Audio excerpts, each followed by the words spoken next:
Well, good morning, everybody. I think Brian hit on a really important key point, and it has taken a couple of years for me to convince him that privacy is something worth studying and worth looking at.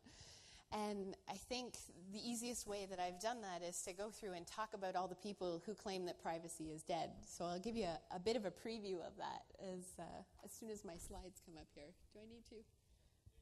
Good. Perfect.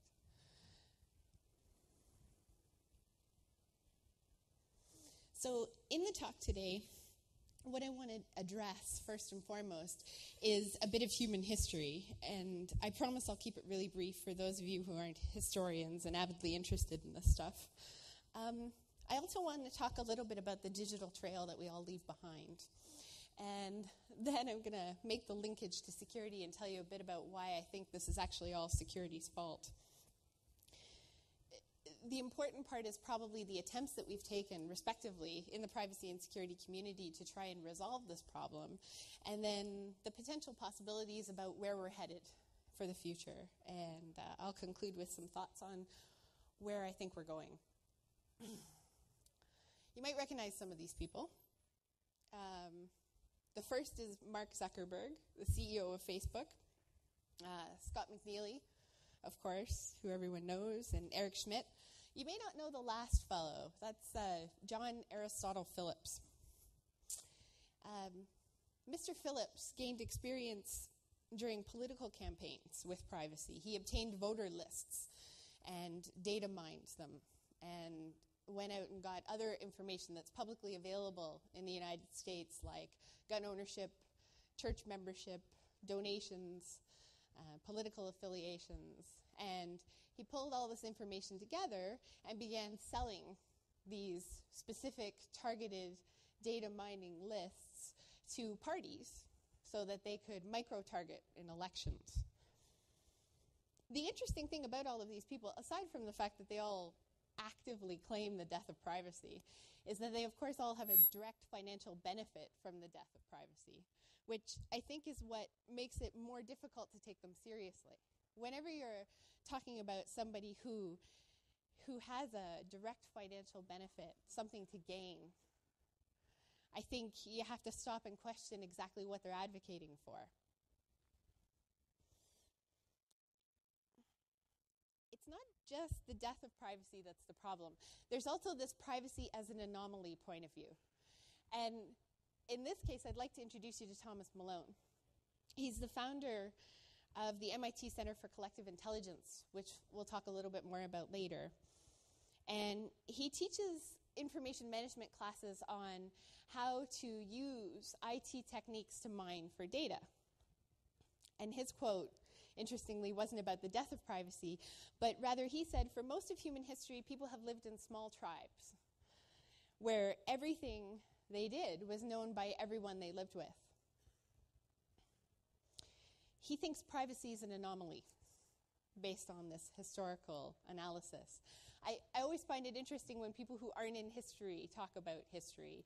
You don't often see social scientists professing to know the fundamentals of mathematics or engineering, but you very frequently see people who work in the sciences talking about social science as if it's an observable fact. And in fact, there's quite a substantial amount of research done in this area. So I'd like to point instead to another speaker, Gwynne Dyer. Gwynne Dyer is a very famous Canadian historian, and he did a lot of research on the history of humanity, the history of human evolution. He came up with this grand historical theory of technology, which I think is quite fascinating. He starts with a couple of million years ago, and he says a couple of million years ago what we had was groups of about 100 people, maybe 120 at the outside, who lived together. Very small communities, just like Dr. Malone said. And in those communities, they were essentially hunter-gatherers. They had to cooperate. They had to cooperate to live. But the interesting part about this cooperation is that this is also how they made decisions. They were communal decision-making societies. People sat around in groups, much like we are right now, and they talked. And they talked, and they talked, and they talked. Nobody could influence anybody else except by virtue of talking. Everybody had the chance to express their own opinion. Everybody got to say what it was they were thinking for as long as they wanted to. Now you can imagine this was probably pretty boring. And it didn't essentially lead to the most efficient type of decision-making system. But what did happen is that everybody got a chance to speak. Everybody got a chance to participate. Then about 5,000 years ago, we invented agriculture. This is a really short history of humanity. Agriculture meant that we could live in mass societies. We could live in groups of 10,000, of 20,000, of 30,000, and more. And all of a sudden, we couldn't sit around the campfire and have a discussion. It had to be a pretty big campfire. People were focused on trying to obtain the benefits of agriculture and trying to establish some sort of way to live in this new type of society. In order to benefit from mass society, we had to create hierarchy. Somebody had to be in charge. Somebody had to make decisions. And so we started hierarchies. And of course, all the wonderful things that come with hierarchy. Tyranny, oppression, dictatorship. All of a sudden, we're not equal anymore. We're not all people sitting around with our own voice. We can't all express our thoughts because somebody somewhere has to be in charge. Somebody has to say, okay, this is what we're going to do. So we have this period of time where there's a lot of violence. And then things start to change in the 17th, 18th, 19th, and 20th centuries, right up into today. And that change, Dwyer says, was the advent of technology. Now, it's not the kind of technology that we think of today. It's not the technology that we all have on our smartphones. It's the beginning of that technology in the form of newspapers. Thomas Paine came from England to the 13 colonies and started a newspaper. 2/3 of the population of the colonies read that newspaper. 2/3. Can you imagine having that much of an audience for your point of view? 2/3 of the people read what Thomas Paine had to say, and they talked about it. And they discussed it with each other, and they discussed it with Thomas Paine. And all of a sudden, what we saw was the beginning of the egalitarian roots of society re-emerging. Everybody had an opinion. Everybody could talk. Everybody could dissent. And that led, of course, to the democratic revolutions. The English Revolution, the American Revolution, the French Revolution, they all came about because of this. And without fail, in each one of these revolutions, there was a lot of violence, and it was about overthrowing that hierarchy. It was about recreating the egalitarian system. In the English Revolution, they killed the king. It didn't work, but they killed the king, and that was pretty impressive. So what does Dwyer say? Well, Dwyer says that this means that over the lifetime of human history, what we see isn't so much the beginnings or the importance of a specific political ideal or the predominance of a certain culture or ethnicity. What we see instead is how technology has the capacity to return us to where we were a few million years ago. It has the capacity to reinstate the decision-making, to reinstate the egalitarianism, to go back to having a conversation with each other all the time. So what have we done with that technology? Well, let's take a look. The digital trail starts with babies.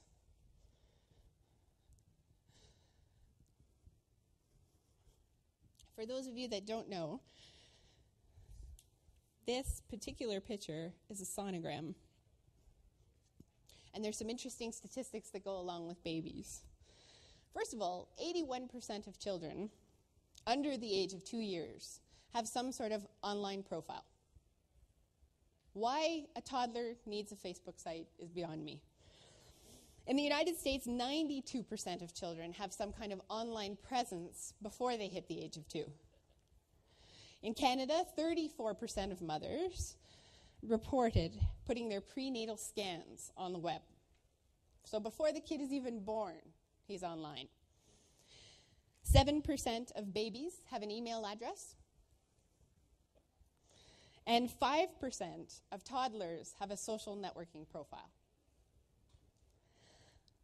That means that the majority of children today, the vast majority, probably all of them, when you're looking at a country like North America, or an area like North America, will already have a completely online presence before they go to school. This is a lot of data that will be following them around forever. But of course, we get older. So let's look at what teenagers do. They're a responsible group. The National Campaign to Prevent Teen and Unplanned Pregnancy reported last year that 20% of teenagers at some point in time had sent naked or semi-naked photos of themselves to someone they knew. This practice is called sexting. And it's very interesting from a privacy perspective because the legislation we've created in this area was intended to protect children from exploitation. It was based on the assumption that they were going to be exploited. It was never created based on the assumption that they would be taking the pictures themselves. So now what we have is groups of teenagers who get charged with child pornography because they're transmitting their own photographs to other children. So clearly we have legislation that doesn't quite work in this area. So let's look at college students. They're a responsible bunch. In 2008, 100 MIT students were offered a free smartphone in exchange for participating in a research study that would track every single phone call, text message, and their location for the duration of their time at MIT. When we asked the students about this, they said things like, the way I see it, we all have Facebook pages, we all have email, we all have websites, so what's the difference? This is a drop in the bucket in terms of privacy. Okay, we're grown-ups. Let's see what grown-ups do. Chipotle Grill. Has anybody eaten there? There's one across from the Eaton Center. Really good wraps. Chipotle is a chain of restaurants, and they specialize in burritos and tacos. This is important. It's very important because Chipotle also responds to all of their customer service questions and complaints through Twitter. So one day, a fellow named Dennis in the United States found himself in line at Chipotle and they didn't have any corn chips, and he was very upset about it.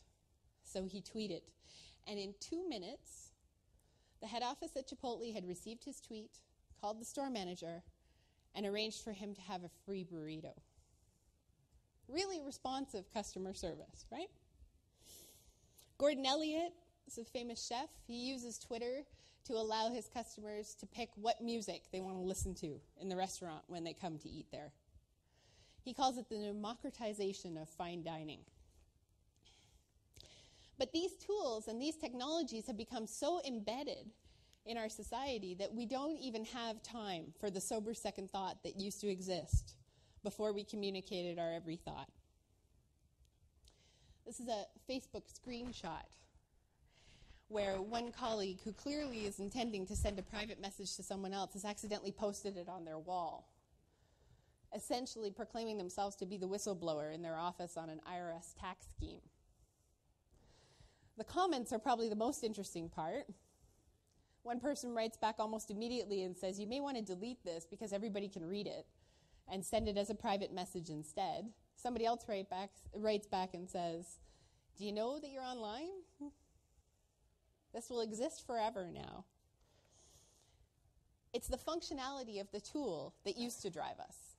What we used to have were machines that we identified for a purpose, created for a reason, and then used for that purpose. In the 1930s, IBM introduced the Hollerith machine. It was used for data processing, and this is what it looked like. By 1934, the Nazi government was using this to track everybody. By 1939, they'd introduced racial categories because the machine was good at what it was good at, data processing. By 1942, the Hollerith database was being used to create deportation lists, registries for death camps, and registries to export people who were considered to be undesirable. We started out with one purpose, we ended up with something else. That functionality drove us with the tool. It wasn't our idea that drove the tool. And we see this even more now that we have vast quantities of data available to us. In the news recently was an article about a UK researcher who took 9.8 million tweets from 2.7 million users during 10 months in 2008. So if you were Twittering during that time, you're part of this study. They selected these tweets based on how the person who wrote them was feeling. And then they categorized them into categories of emotion: calm, vital, alert, happy, sad. They put all these tweets together and they mapped it against the way the stock market was working.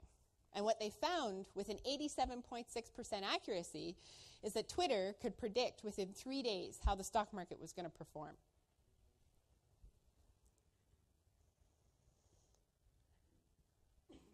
The software they used was called Opinion Finder. It's open source. It raises some interesting questions, though, because as somebody who was using Twitter in 2008, I don't recall getting my consent form in the mail. And that's really the issue, is that unless the technology changes our behavior, unless the technology impacts us in some way, unless it can be used for something, nobody's interested in creating it, right? Because that's where the profit is. The profit is in changing our behavior. The profit is impacting society. The profit is in making some sort of new product, new service, new way to use this information to impact the way we interact with each other and the world at large. These are glowing pill bottle caps. It's one of these things that everybody thinks, I could have thought of that. I could have created that. It reminds you to take your medicine. And the light gets brighter and the sound gets noisier if you forget. It's a really simple piece of software, a very simple piece of technology, and it was really interesting to check out the website that it was published on. The company that makes these also specializes in reporting, because it's all built into the HMO structure in the United States. So we give you this glowing pill bottle, you take your medication, and then we'll report on your compliance rates to your doctor for you. I didn't get further than that part of the advertisement on the website, because that was enough to scare me into thinking, this is not a great idea. It's all well and good if it's your 80-year-old mother who needs to take her dementia medication, but what about if it's your 18-year-old son who disagrees with his schizophrenia diagnosis and doesn't want to take his drugs? Okay, so how does all of this fit with security? Why is it security's fault? Well, the essential thesis here that I would present to you today is that personal information is absolutely, without a doubt, become a commodity. It's not just an asset, it is the product. It's our information, not us, it's just our information. In fact, our information's a lot easier to work with than we are. What does that mean? It means that privacy and all the requirements around privacy have become the obstacle to selling this information. And that's exactly how it gets presented and represented in the media. What does that have to do with security? Well, it goes to data integrity. The first pitch is always buy our data. It's accurate. Data has to be accurate for intended use. It has to be captured only once. It has to be useful for the activity that it's intended to support. Buy our data because it's valid. It has to be recorded. It has to be recorded well. It has to be recorded at the point in time it's used. It has to be stable and consistent so that you buy our data because it's reliable. You have to buy our data because it's timely. We captured it right when Tracy logged in. We got every movement from there forward. Otherwise, it's not a useful product. It has to be relevant. It has to be useful, because otherwise there's nothing to sell. And it's the security techniques that are used to do all of these things that cause the real critical problem between privacy and security. The results pretty much can be classified in 5 ways. The first one is that we end up with standards that don't work. We end up with an infrastructure and a system that's pit directly against the users of that system. Some people end up profiting. And whenever you introduce a profit motive, you're going to go back to that hierarchical structure because some people get rich and some people get very poor. We spy on each other. And we start talking about complex solutions to system problems that we never had in the first place before we were collecting information. My first example for you, PCI. How many people have torn their hair out trying to comply with PCI standards? Or trying to push for compliance with PCI standards? Well, 21% of breached entities reported 100% compliance with PCI right before their breach. So what does this mean? Well, the PCI people say this is a failure to pay attention to the rules of PCI, that an audit is a point-in-time activity. We can say you're compliant today, and then 5 minutes later you may do something to your system that makes you non-compliant, and that's why you had the breach. Okay, then why do we have the standard in the first place if it doesn't work? If it doesn't provide you with any type of assurance, if it doesn't give you any type of security for the privacy of all this data that we're collecting, what's the point? We have this infrastructure end user problem.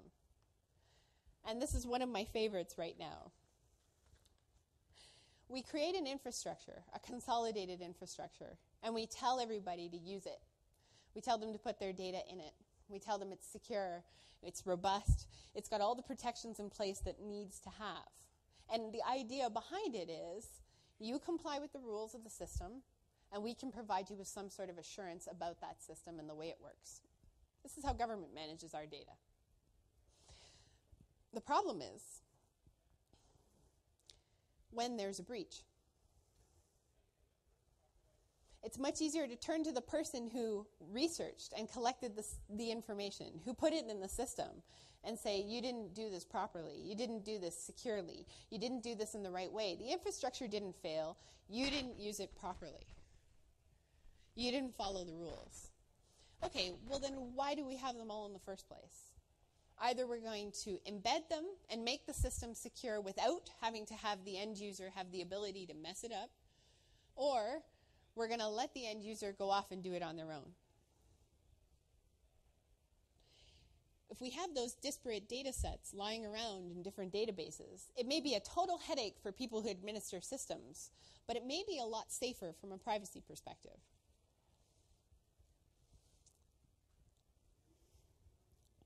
Our friend Bonnie here on the slides is a medical researcher, a pretty prominent one in cancer in the United States. And she was studying about 10,000 different women and their health records on breast cancer. And her system was breached after she put it into the university and hospital mandated infrastructure. And they said it was her fault because she didn't use it properly.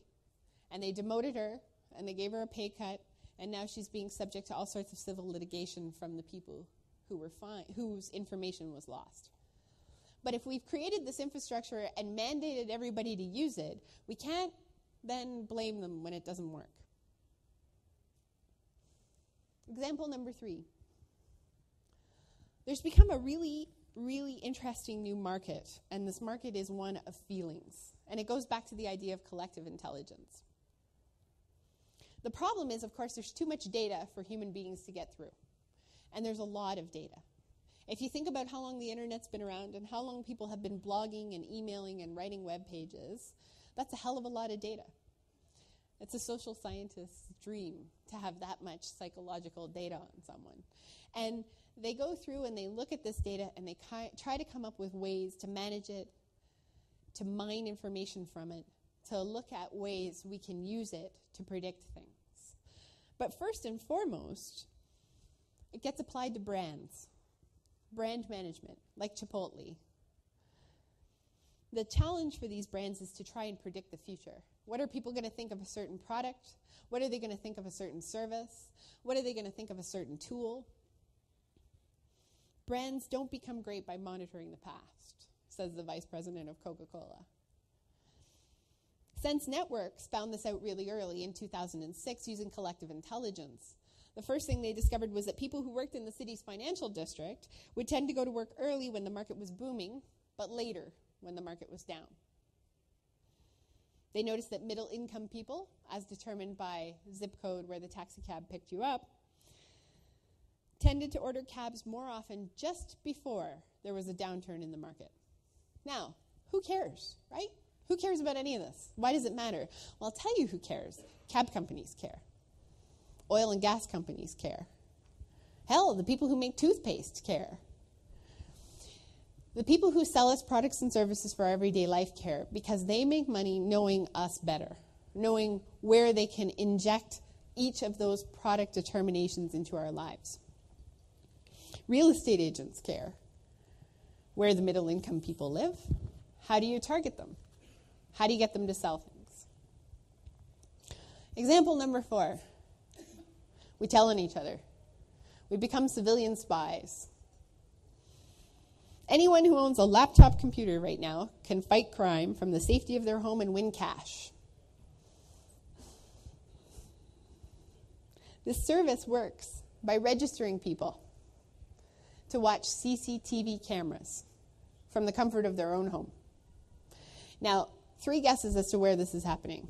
It's in the UK, of course, where they have more surveillance cameras than anywhere else. And the problem is there's not enough people to sit around and watch them. So they've decided that because there aren't enough people to sit around and watch them, and society has begun to pick up on the fact that just because there's a camera doesn't mean there's someone watching, the cameras aren't working as a deterrent anymore. So we need to hire more people to watch them. So they've gone out to the civilian population and said, participate in our program for a small fee. We'll send a CCTV camera video feed to your house. You log on, you watch the video feed. When you see something suspicious, you send an alert to the person whose video feed you're watching. We'll follow that up with an SMS, text message, video profile so that they can go online and see what it is. And if you catch somebody in the act of doing something they shouldn't have been, we'll give you $1,600.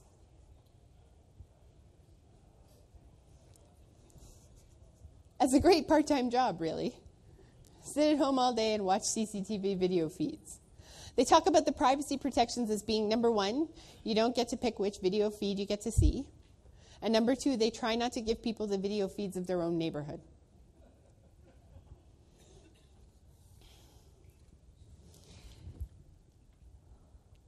Here's another example where security and privacy butt heads. Social security numbers in the States are issued to children when they're born. They don't have to apply for them the same way we do here. The problem is, of course, that then you have a child wandering around with a unique identifier for 18 years until they can actually use it. And people have started to pay attention to this and say, wow, this is a potential for identity theft and fraud. And then the legislature got involved, and they said we should have a new database. What we should do is create a database of everybody who's a kid, their social security number, their birth date, and then we'll give it to a social service agency or some kind of credit reporting agency. And anytime anybody applies for credit, they have to call this particular agency and find out whether or not the kid is a minor. And if they're a minor, they deny them credit. It's a great solution, except there's no legal authority for the bodies in the United States to have access to this data, number 1. Number 2, we're talking about creating another database of children and minors who inherently are a vulnerable data subject group. And then number 3, it doesn't actually work, right? It doesn't make sense in any way, shape, or form. What it does is it places the obligation on the child to ensure that they don't have anybody ripping off their social security number and their credit scores. The easier solution would be at 18 to simply say, oh, Tracy, you want to apply for credit? You already have a credit history. Let me see the birth certificate that confirms how old you are. Okay, great. We wipe your credit history. We start again. The problem with that, of course, is that the credit issuers and the credit agencies and the credit finance departments in the States, and there's a lot of them, don't want to take on that responsibility when they can shove it out to us instead.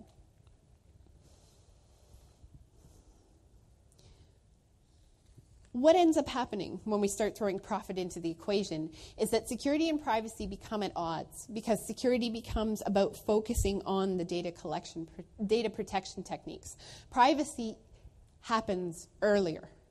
The discussion about privacy needs to happen when we're talking about collecting data. when we're talking about whether or not we should be creating new databases, when we're talking about whether or not we should be profiling people at all, that's when privacy needs to happen. When we start talking about security, it's too late to discuss privacy, because now we're talking about securing data we already have. Security needs to focus on the data being reliable. Otherwise, there's no profit. But we're not talking about data mining anymore, right? Thanks to Facebook, thanks to Twitter, thanks to our employee ID badges, what we're talking about is mining our reality. It's mining what's happening right now. That's surveillance, perpetual, ongoing surveillance. It's not new. It's something that we've been dealing with as a society for thousands and thousands of years. Plus, there's a small problem about who's watching. I had a conversation a few days ago with somebody who came up to me after a presentation and said, are you really more afraid of companies or government? And I thought that was an interesting question. If Chipotle is watching me on Twitter, should I be afraid of them? Should I be afraid of what they're doing with my data? Or should I be afraid of what the government's doing? Well, the answer to that depends on who you are. This is Sean. Sean is a Canadian Gulf War veteran. And the Veterans Affairs Department has just issued an apology because they took Sean's medical records, psychiatric history, and a whole bunch of other very personal health information about him and put it in a ministerial briefing note that circulated around the ministry for about 4 months, and a couple thousand bureaucrats had access to it. The apology came because the Federal Privacy Commissioner found, after Sean complained, that Veterans Affairs had broke the law. The diagnostic information should never have been used to address what were ostensibly his complaints about the way government is managing Veterans Affairs. Okay, so are we worried about Veterans Affairs, or are we worried about Google? Well, let's talk a little bit about Google. They just admitted for the first time that Street View cars around the world accidentally collected more personal information than they originally disclosed, including people's emails, passwords, and in some cases, their wireless signal itself and all traffic on it. This came just after a few days that the Privacy Commissioner had also investigated Google because someone complained. They have no idea how many people were affected by this data breach. They've done no data inventory on any of this. Google said in May that it had accidentally, possibly, collected some information from some unsecured wireless networks in some countries, which is substantially different than what they said yesterday. Google made a public statement that there were only fragments of incidental data captured. When the Privacy Commissioner investigated, she said actually she could see emails and passwords quite clearly in their data set. Which begs the question then, who do you trust more? Government or Google? And I think it all probably comes down to one key question that Brian has thrown at me time and time again. Why do you care about privacy if you don't have anything to hide? Okay, there's 3 answers to this question. If I'm not doing anything wrong, then you have no reason to watch me. Number 2, the government gets to define what's wrong, and they keep changing the definition. And number 3, you might do something wrong with my information. Here's the problem with each of those. They don't actually correctly identify what the real problem is. In the 2nd century, Geneval, a poet, wrote a poem. I know the plan that my friends always advise me to adopt. Bolt her in, constrain her, but who watches the watchman? They keep quiet about the girl's secrets and they get her as payment, and everyone stays hushed up. Now, at the time, he was referring to finding a way to rein women in, because the men who were doing the job were corruptible. But it's the same question. Who watches the watchers? I cannot accept your canon that we are to judge Pope and King unlike other men with a favorable presumption that they did no wrong. If there is any presumption, it is any other way against the holders of power that increases as power increases. Historic responsibility has to make up for the want of legal responsibility. Power tends to corrupt, and absolute power corrupts absolutely. Great men are always bad men, even when they exercise influence and not authority. Still more so when you add the tendency or certainty of corruption by full authority. There is no worse hearsay than the fact that the office sanctifies the holder of it. And then in 1867, if you give me 6 lines written by the hand of the most honest of men, I will find something in them to hang him. It's not about what do we have to hide. It's about the fact that we have a right not to be observed. And that is a legal right. We do have a legal right to privacy. It starts with the United Nations Declaration. Article 12 says that no one shall be subjected to arbitrary interference with his privacy, family, home, or correspondence, nor to attacks upon his honor and reputation. Everyone has the right to protection of law against such interference or attacks. And then we have Section 8 of the Charter. Everyone has the right to be secure against unreasonable search and seizure. So we know there's a conflict. So what's being done? Well, in computer science, they focus on P3P, anonymous emailers, proxy servers, ontologies upon ontologies upon ontologies, and taxonomies. And all of these are meant to classify privacy breaches, to apply policy enforcement, to look at systems. But there's a problem. None of them address the fact that we could have created a system that didn't collect the data in the first place. They all talk about what's to do once we have the data. De-identification is probably the best example of this. De-identification gets trotted out by every privacy professional, because we're just as much to blame, as being the ultimate cure-all for privacy, the best way to influence privacy, the best way to impact privacy. We'll just get the data, don't worry about it, we'll de-identify it. What's the problem with de-identification? This is it. This is the problem. When is this photograph de-identified? When do we get to a point at which we can say, okay, that data's been de-identified? It depends on who, it depends on what, it depends on where, it depends on what techniques you're talking about, who has access to the data, what the industry standards are. De-identification is just a contextual technique. It's not a solution.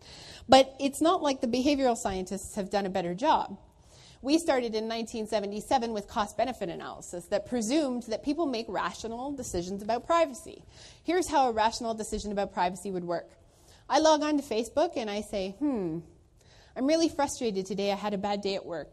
And if I write about it, probably my 45 or 46 friends will write in and support me. And that will make me feel good, warm and fuzzy emotionally. But if the wrong person sees that information and potentially posts it, my boss could take a look at it and I might get fired. So I should probably think about what the potential consequences of posting on Facebook will be before I enter this information. Now, anybody had that conversation before they posted on Facebook? Most people don't. Most people post. The categorization of data subjects came next. We thought, okay, let's take these rational people that we are and try and put them in different categories. First, let's put them in the category of privacy pragmatists, then fundamentalists, then unconcerned. Privacy unconcerned, of course, are people who will give you a sample of their DNA for a free Big Mac. Privacy pragmatists are people who tend to weigh the decisions a little more carefully. And then you have privacy fundamentalists who won't give you any information no matter what. They tend to be the type who wear tin hats. And they view privacy as being something akin to the beginnings of a conspiracy theory movie. In 2005, we began to notice this selling this privacy as a commodity, this personal information as a commodity. And Huberman went out and did a bunch of research that said, okay, what we need to do then is quantify the value of privacy. What we need to do is identify exactly what the problem is and how much it costs. Well, this didn't work. And it didn't work for the same reason that I may trust you to drive me to the airport, but I probably don't trust you to fly the plane. Privacy is completely contextual, and it depends on the situation. In 2010, finally, this year, what we saw was a bunch of research from Acquisiti that concluded that people are completely irrational. And even when they do make decisions about privacy, they're completely unstable.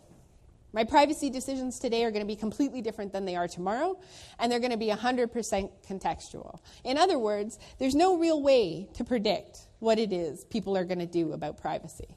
And one of the more interesting findings that Acquisiti made was something that we probably all learned in a bar, which is people are far more comfortable telling you embarrassing, humiliating, and very personal things about themselves when someone else goes first. So Acquisiti proved it, and what's the impact on privacy? Well, now what we've got is a focus on human-computer interaction, which is the marriage of privacy and all the contextual social studies done on it with security and all of the computer techniques. It takes the hardware, the software, and it marries it to cognitive psychology. They've had some luck. Privacy is particularly interesting here because of the two vastly different approaches taken by these fields. But we've also seen value-sensitive design begin to emerge. The idea here is that embedding all of these functions, ubiquitous computing, wireless sensor networks, is a really bad idea because people can't make decisions about things they can't see and touch. Value-sensitive designers take things like RFID tags and cookies and they make them bigger and brighter and more observable. In one particular example, a bunch of researchers created a box about the size of a Kleenex box, hooked it up to a computer and wrote a program that every time a cookie was placed on your computer, the box lit up so that people would know what was happening with their information. There's been varying degrees of success with these. One, of course, I'm sure you're all familiar with is the privacy by design concept or the privacy engineering concept. This originated in the 1970s as privacy requirements engineering, and it was based on the fact that there is a value on privacy protection. And furthermore, we are all completely irrational people, and so what we need is a system that already protects privacy before we start using it. Don't laugh too much because we're coming after you next. The Privacy Commissioner made a statement recently at the GTEC Summit saying that it is security's turn to start talking about baked-in security. At least you got a better acronym than we did. They say, for example, that we need to know that developers in the private sector are incorporating privacy safeguards that the public expects through structured programming, top-down programming, waterfall methods, documentation. And we need to recognize that the chain is only as strong as its weakest link. I think what you'll see in privacy is a lot more of a push towards making sure that the system is secure before we put our information in it. So let's talk a little bit about where we're headed. This is Jesse Schnell. He's on faculty at the Entertainment Technology Center at Carnegie Mellon. Among other things, he's a game designer. He owns a company, Shell Games. He's created some interesting games. One of them is GameInnovation.com, a systematic study of the history of video game innovation in game format. And then also Hazmat, which is an anti-terrorism training tool for EMS personnel. Why is Jesse important? Well, Jesse made a really interesting statement at DICE 2010 this year. He said that we have no idea about the books that our grandparents read. But our grandchildren will know everything about us. Every book we read, every magazine we read, every website we visited. That legacy will be there forever. And his question was, isn't it possible, just possible, that because we know all of our actions are being recorded, because we know everything we do is being judged, because we know all of our information is out there, that maybe we'll make better choices. Maybe we'll be better citizens. maybe we'll become better people. I would say Jesse's a bit of an optimist, maybe a utopian. But it's an interesting idea, and it's one we need to consider. But we need to consider it in the context of the risks. This is Molly, Tyler, and Darun. They all started at Rutgers in September, Rutgers University. And Molly's a pharmacy student, and Darun and Tyler were roommates. Darun and Molly, one night that Tyler asked for the room alone, were hanging out, and they decided to place a webcam in the room. And they posted the live video stream from the webcam to iChat and sent out an invitation on Twitter to have people come and watch what Tyler was doing in the room by himself. Well, Tyler wasn't alone. He was engaged in an act we all engage in on a regular basis, which was then subsequently posted to the internet live for everybody at Rutgers to see.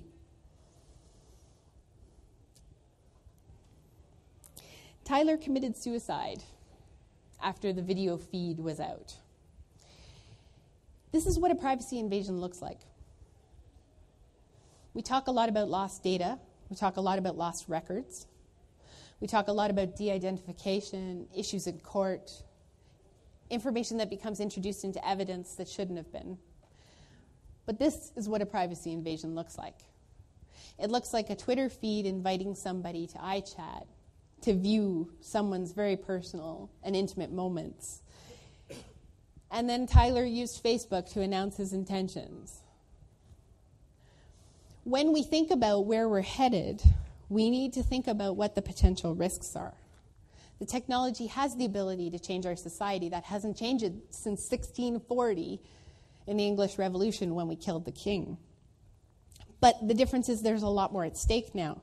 We're moving a lot faster than most of us have time to stop and consider. The conflicts that occur between privacy and security have a lot more at stake than they used to. We need to think about going back to our roots, that egalitarian hunter-gatherer in all of us, where we sat around and made communal decisions, where we talked to each other, where we listened to each other, and where we took the time to think about the systems that we were building and the consequences of them. It's time, in a lot of ways, to reframe the issue. There's already a legal requirement that says that we need to talk about why we collect information, even if we have the ability to do it. We just don't exercise this requirement. How many times have you read a consent form that was in 8-point font on an 8.5 by 11 piece of paper and just signed it? Because it's not a meaningful dialogue. But how many systems actually need personal information to require a service? If I show up unconscious at the hospital with no identification, they still treat me. They still run through the regular medical protocol. Do we actually need to create a system that has a full identity, authentication, and authorization scheme built into it? I'm not sure that we do. But I'm very sure we've never had the conversation. We need to talk about whether or not we need to collect this information, what the potential for the abuse of it is. We need to talk about whether or not identity is a necessary component of the collection of information. You may need to know my HIV status, but do you need to know who I am? There are mechanisms for creating systems that don't carry all of this information in it, and they are an option for us. We don't necessarily have to keep data. We don't necessarily have to record all these transactions. We need to decide what we're doing. If what we're doing is selling personal information, if what we've decided to do is commodify ourselves, that's fine. That's a discussion, though, that we should have. It's not a slippery slope we should fall down. So, to conclude, and I think really this is the quintessential point, privacy matters, even if it doesn't matter to you. And it matters for the same reason that philosophers for years have said to us, you can't just consider a single action. You need to consider the sum total of the decisions that you're making, the choices that you've made, and the actions you choose. And I don't think that's some airy-fairy concept. I think it's critically important to us as we design these systems and as we use these new technologies to create new products and services as we go forward. Thank you very much for listening to me today.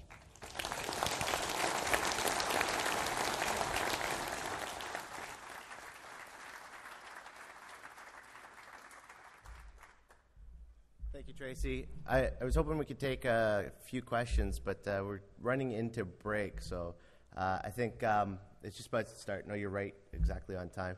So maybe we'll take one or two questions quickly and then separate. Does anybody have anything, or you guys want to do it privately? Sorry, it was too easy. It's too easy. Sure. I've just got a Go ahead, there's a mic one. there, yeah. You used the Google Street View collection as an example. And from the information that I've heard, I don't know it from a factual point of view, but it's my understanding that they just used open Wi-Fi hotspots that people were using, captured data based on that to gather the information they need, and that data is what contained all the private information. I think that a lot of organizations, governments, et cetera, are overlooking the fact that these were open hotspots, that people were transmitting this information in the clear. And if you're going to be transmitting your personal information of whatever nature in the clear, then shame on you. I think what that translates to a great extent, is a responsibility on us as security professionals to educate people about what it is that they're doing with their personal data and how stupid they are being sometimes, or just being doing it in an uninformed fashion. Yep. And if we are going to set up a hotspot, set it up in a secure fashion. If people have to use an open hotspot, then use SSH on your Gmail or do something sensible like that. There are ways to mitigate these risks. But I am disappointed that over and over it seems that the fact that people were doing something stupid, and it's not Google was breaking into or decrypting or anything. It was just there in the open.